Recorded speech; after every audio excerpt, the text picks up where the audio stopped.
Hello नमस्कार, स्वागत है आपका अपने चैनल टॉप हिंदी क्लासेस में। आज हम लोग देखने वाले हैं जीके जीएस से संबंधित 25 महत्वपूर्ण प्रश्न जो आने वाले किसी भी एग्जाम के लिए महत्वपूर्ण है। आप लोग वीडियो को शुरू से अंत तक देखें और चैनल पर नए हो तो प्लीज़ चैनल को सब्सक्राइब कर लें। देखते हैं क्वेश्चन नंबर 1। निम्नलिखित में सदिश राशि क्या है? वेग, द्रव्यमान, समय या लंबाई? तो इसका राइट आंसर हो जाएगा ऑप्शन नंबर ए, वेग। वेग कैसी राशि है? तो वेग सदिश राशि है। सदिश राशि किसे कहते हैं? वैसी भौतिक राशि जिसमें परिमाण के साथ साथ दिशा भी रहती है और जो योग के निश्चित नियमों के अनुसार जोड़ी जाती है, उन्हें हम लोग क्या कहते हैं? सदिश राशि कहते हैं।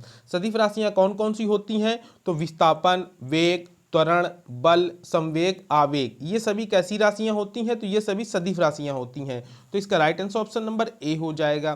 Question number 2।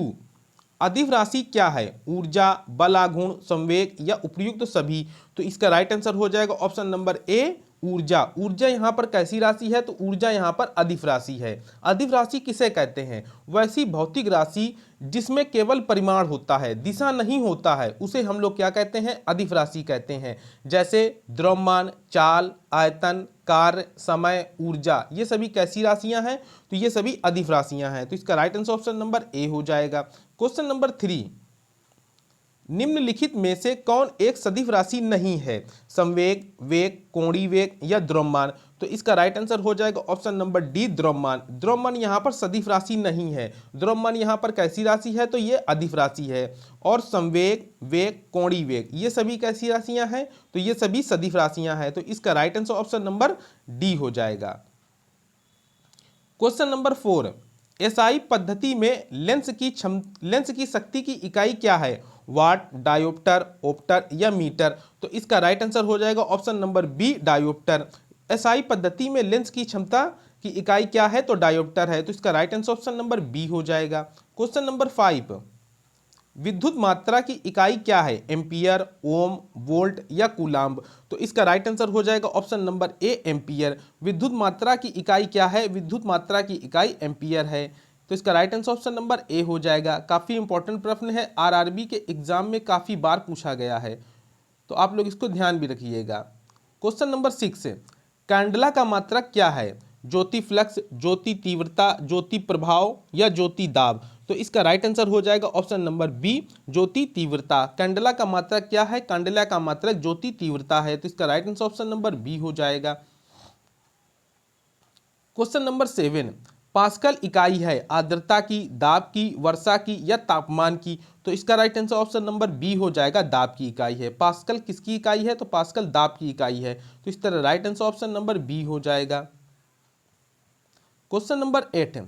ल्यूमेन किसका मात्रक है? ज्योति तीव्रता का, ज्योति फ्लक्स का, उपयुक्त दोनों या इनमें से कोई नहीं? तो इसका राइट आंसर हो जाएगा ऑप्शन नंबर बी, ज्योति फ्लक्स का। ल्यूमेन किसका मात्रक है? ल्यूमेन ज्योति फ्लक्स का मात्रक है। ल्यूमेन किसका मात्रक है? ज्योति फ्लक्स का मात्रक है। इस तरह right answer option number B हो जाएगा। Question number 9। बल की एसआई यूनिट क्या है? केल्विन, न्यूटन, पास्कल या वोल्ट? तो इसका राइट आंसर हो जाएगा ऑप्शन नंबर बी, न्यूटन। बल की एसआई यूनिट क्या है? बल की एसआई यूनिट क्या है? न्यूटन है। तो इस तरह right answer option number B हो जाएगा। Question number 10। कार का मात्रक क्या है? जूल, न्यूटन, वाट या डाइन? तो इसका right answer option number A हो जाएगा, जूल। कार का मात्रक क्या है? तो कार का मात्रक जूल है। तो इस तरह right answer option number A हो जाएगा। सूर्य की किरणों में कितने रंग होते हैं? 5, 6, 7 या 8? तो इसका राइट आंसर हो जाएगा ऑप्शन नंबर सी, 7 होते हैं। सूर्य की किरणों में कितने रंग होते हैं? तो 7 होते हैं। इस तरह right answer option number C हो जाएगा। Question number 12। प्रकाश का रंग निश्चित किया जाता है वेग द्वारा, आयाम द्वारा, तरंगदैर्घ्य द्वारा या आवृत्ति द्वारा? तो इसका राइट आंसर ऑप्शन नंबर क्या हो जाएगा? सी हो जाएगा, तरंगदैर्घ्य द्वारा। प्रकाश का रंग निश्चित किया जाता है किसके द्वारा? तो तरंगदैर्घ्य के द्वारा निश्चित किया जाता है। तो इसका right answer option number C हो जाएगा। Question number 13। लाल कांच को अधिक ताप पर गर्म करने पर वह दिखाई देता है कैसा? हरा, लाल, पीला या नीला? तो इसका right answer option number A हो जाएगा, हरा दिखाई देता है। लाल कांच को अधिक ताप पर गर्म करने पर वह हरा दिखाई देता है। तो इसका right answer option number A हो जाएगा। Question number 14। इंद्रधनुष के रंग का विक्षेपण अधिक होता है बैगनी, पीला, लाल या नीला? तो इसका राइट आंसर हो जाएगा ऑप्शन नंबर ए बैगनी का। इंद्रधनुष के किस रंग का विक्षेपण अधिक होता है? तो बैगनी रंग का विक्षेपण अधिक होता है। तो इसका right answer option number A हो जाएगा। क्वेश्चन नंबर 15, इंद्रधनुष कितने रंग का होता है? इंद्रधनुष में कितने रंग दिखते हैं? 10, 12, 7 या 5? तो इसका राइट आंसर हो जाएगा ऑप्शन नंबर सी 7 होते हैं। इंद्रधनुष में कितने रंग दिखते हैं? तो 7 रंग दिखते हैं, जिसको हम लोग विबग्योर से जानते हैं, विबग्योर से जानते हैं। तो इसका right answer option number C हो जाएगा। क्वेश्चन नंबर 16, प्रकाश रंग किस तरंग की तरंग है? अनुप्रस्थ तरंग, अनुदैर्ध्य तरंग, उपयुक्त तो दोनों, या इनमें से कोई नहीं? तो इसका राइट आंसर हो जाएगा ऑप्शन नंबर ए अनुप्रस्थ तरंग है। प्रकाश तरंग किस प्रकार की तरंग है? तो यह अनुप्रस्थ तरंग है। तो इसका right answer option number A हो जाएगा। काफी इंपॉर्टेंट प्रश्न है, कई बार एग्जाम में पूछा गया है। क्वेश्चन नंबर 16, यूरोपीय आर्थिक समुदाय का मुख्यालय कहाँ है? संघाई, जेनेवा, रोम या मैड्रिड में? तो इसका right answer option number B हो जाएगा, जिनेवा में है। यूरोपीय आर्थिक समुदाय का मुख्यालय कहाँ पर है? जिनेवा में है। तो इसका right answer option number B हो जाएगा। क्वेश्चन नंबर 18, यूनेस्को का मुख्यालय कहाँ है? लंदन, रोम, पेरिस या वाशिंगटन डीसी, वाशिंगटन में? तो इसका राइट आंसर हो जाएगा ऑप्शन नंबर सी, पेरिस में है। यूनेस्को का मुख्यालय कहाँ पर है? यूनेस्को का मुख्यालय पेरिस में है। तो इसका right answer option number C हो जाएगा। क्वेश्चन नंबर 19, यूरोपीय संघ का मुख्यालय कहाँ पर है? यूरोपीय संघ का मुख्यालय कहाँ पर है? हेग, ब्रुसेल्स, मुंबई या जिनेवा में? तो इसका राइट आंसर हो जाएगा ऑप्शन नंबर बी, ब्रुसेल्स में है। यूरोपीय संघ का मुख्यालय कहाँ पर है? यूरोपीय संघ का मुख्यालय ब्रुसेल्स में है। तो इसका right answer option number B हो जाएगा।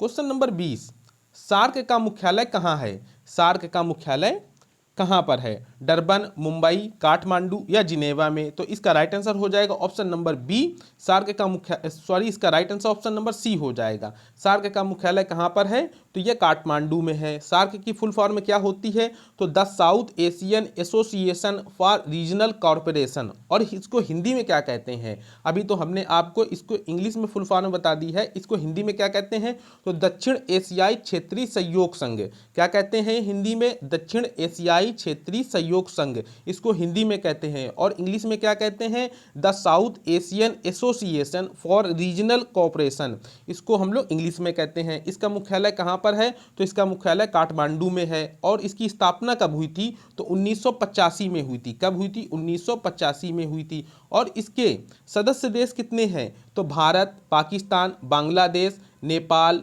भूटान, श्रीलंका, अफगानिस्तान और मालदीव, ये इसके सदस्य देश हैं। तो कितने हुए सदस्य देश? तो 8 हुए, 8 इसके सदस्य देश हैं। तो इसका right answer option number C हो जाएगा। क्वेश्चन नंबर 21, राष्ट्रमंडल का मुख्यालय कहाँ है? पेरिस, मुंबई, लंदन या न्यूयॉर्क में? तो इसका राइट आंसर हो जाएगा ऑप्शन नंबर सी, लंदन में है। राष्ट्रमंडल का मुख्यालय कहाँ पर है? तो लंदन में है। तो इसका right answer option number C हो जाएगा। इसी तरह अंतर्राष्ट्रीय दूरसंचार संघ का मुख्यालय कहाँ पर है? जिनेवा, स्विट्जरलैंड में है। इसी तरह अंतर्राष्ट्रीय श्रम संगठन का मुख्यालय कहाँ पर है? जिनेवा, स्विट्जरलैंड में है। इसी तरह विश्व पर्यटन संगठन, जिसको हम लोग WTO कहते हैं, इसका मुख्यालय कहाँ पर है? तो मैड्रिड, स्पेन में है। इसी तरह FAO का मतलब संयुक्त राष्ट्र खाद्य एवं कृषि संगठन का मुख्यालय कहाँ पर है? तो वह है रोम, इटली में है। इसी तरह IMF का मुख्यालय कहाँ पर है?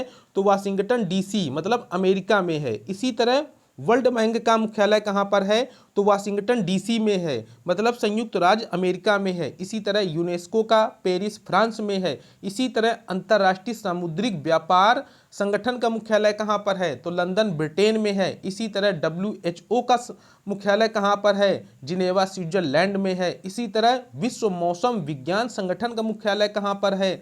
विश्व मौसम विज्ञान संगठन का मुख्यालय कहाँ पर है? तो जिनेवा, स्विट्जरलैंड में है। इसी तरह विश्व बौद्धिक संपदा संगठन का मुख्यालय कहाँ पर है? जिसको हम लोग WIPO कहते हैं, उसका मुख्यालय कहाँ पर है? तो जिनेवा, स्विट्जरलैंड में है। इसी तरह विश्व व्यापार संगठन, जिसको हम लोग WTO कहते हैं, उसका मुख्यालय कहाँ पर है? तो जिनेवा, स्विट्जरलैंड में है। अभी हमने आपको सभी मुख्यालय बता दिए हैं। यही एग्जाम में बार बार रिपीट होते रहते हैं, तो आप लोग इसको एक बार सुन जरूर लीजिए और इस पे आप लोग फोकस भी कर लीजिए। और इसका right answer option number C हो जाएगा।